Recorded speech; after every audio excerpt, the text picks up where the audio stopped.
Hello guys, എല്ലാവർക്കും ഈദാശംസകൾ. ഞങ്ങൾ രാവിലെ തന്നെ കുളിച്ച് ഭക്ഷണമൊക്കെ കഴിച്ചിട്ട് അടുത്തുള്ള വീടുകളിലേക്ക് പോകാട്ടോ. ഞങ്ങൾ എല്ലാ പെരുന്നാളിനും അടുത്തുള്ള വീട്ടിലേക്ക് കയറിയിട്ട് പായസമോ വെള്ളമോ ഭക്ഷണം എന്തെങ്കിലും കഴിച്ചിറങ്ങും കേട്ടോ. അതാ നമുക്ക് അവിടുന്ന് ബിരിയാണിയാണ് കിട്ടിയത്. കുറച്ച് ബിരിയാണി മതിയാണ്, കാരണം നമ്മളെ വീട്ടിൽ വന്നത് നമുക്ക് ബാക്കി കഴിക്കണ്ടേ. അതുകൊണ്ട് കുറച്ച് ബിരിയാണി ഞങ്ങളെല്ലാവരും കൂടി ഷെയർ ചെയ്ത് കഴിച്ചിട്ടോ. പിന്നെ വീട്ടിലേക്ക് എത്തിയിട്ട് നമ്മളെ വീട്ടിൽ നിന്ന് ബീഫ് ബിരിയാണി ഉണ്ടോ വെച്ചിരുന്നത്. നല്ല അടിപൊളി ടേസ്റ്റാണ്.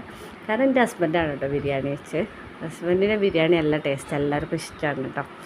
അപ്പം ഞങ്ങൾ വീട്ടിൽ വന്ന് ബിരിയാണിയും തൈരും അച്ചാറും പപ്പടമൊക്കെ കൂട്ടി കഴിച്ച് പിന്നെ നന്നായിട്ടൊന്ന് കിടന്നുറങ്ങി അങ്ങ് പോയിട്ടോ.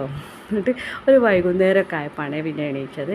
പിന്നെ ഒരു മഗ്‌രിബിന് ശേഷം പെങ്ങളെ വീട്ടിലേക്ക് പോകും. അപ്പോൾ വെയിലൊന്നുമില്ല, നല്ല കാലാവസ്ഥ ഉണ്ടല്ലോ. അപ്പോൾ എന്തായാലും പെങ്ങളെ വീട്ടിലേക്ക് പോയി.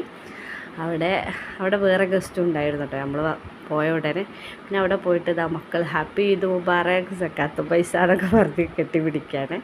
പെങ്ങളും ഹസ്ബൻഡൊക്കെ പരസ്പരം വിഷൊക്കെ ചെയ്ത് ഇതാ മോനെ ഞാൻ അവിടെ കിടത്തി പിന്നെ ഭക്ഷണം കഴിക്കാൻ പോയിട്ടോ. അവിടെ ഉണ്ടായിരുന്നത് നെയ്ച്ചോറും ബീഫ് വരട്ടിയതും പിന്നെ കട്ടൻ ചായയും നല്ല പരിപ്പ് കറി. ഇത് ഭയങ്കര ഒരു കോമ്പിനേഷനാണ് കേട്ടോ. ഈ ഒരു ഐറ്റംസ് നമ്മൾ കുറച്ച് കഴിക്കാമെന്ന് വിചാരിച്ചിരുന്നതാണ്, പക്ഷേ എന്നെ സംബന്ധിച്ച് ഞാൻ കുറേ കഴിച്ചിട്ടോ. പിന്നെ മോള് വണ്ടിയിൽ നിന്ന് ഉറങ്ങിപ്പോയിരുന്നു, അതുകൊണ്ട് അവൾക്ക് പിന്നെ ഐസ്ക്രീമൊക്കെ കൊടുത്ത് അഡ്ജസ്റ്റ് ആക്കിയത്. പിന്നെ ഞങ്ങൾ അവിടുന്ന് ബൈയൊക്കെ പറഞ്ഞ് ഇറങ്ങിട്ടോ. പിന്നെ പടക്കത്തിൻ്റെ കട കണ്ടപ്പോൾ മോള് നമുക്ക് പടക്കം പൊട്ടിക്കണം എന്ന് പറഞ്ഞാൽ ഭയങ്കര ബഹളം. പിന്നെ അവിടുന്ന് ഒരു 2 പടക്കം വാങ്ങിയിട്ട് പോന്നു കേട്ടോ. പിന്നെ ഹസ്ബൻഡ് വേറെ റിലേറ്റീവ്സിൻ്റെ വീട്ടിലും കയറിയിട്ടുണ്ടായിരുന്നു. അങ്ങനെ വീട്ടിലെത്തിയിട്ട് പടക്കമൊക്കെ പൊട്ടിക്കുക ഭയങ്കര ഹാപ്പി കേട്ടോ കുട്ടികൾക്ക്. വീഡിയോ ഇഷ്ടപ്പെട്ടാൽ ചാനൽ സപ്പോർട്ട് ചെയ്യുക. അപ്പോൾ ഓക്കെ.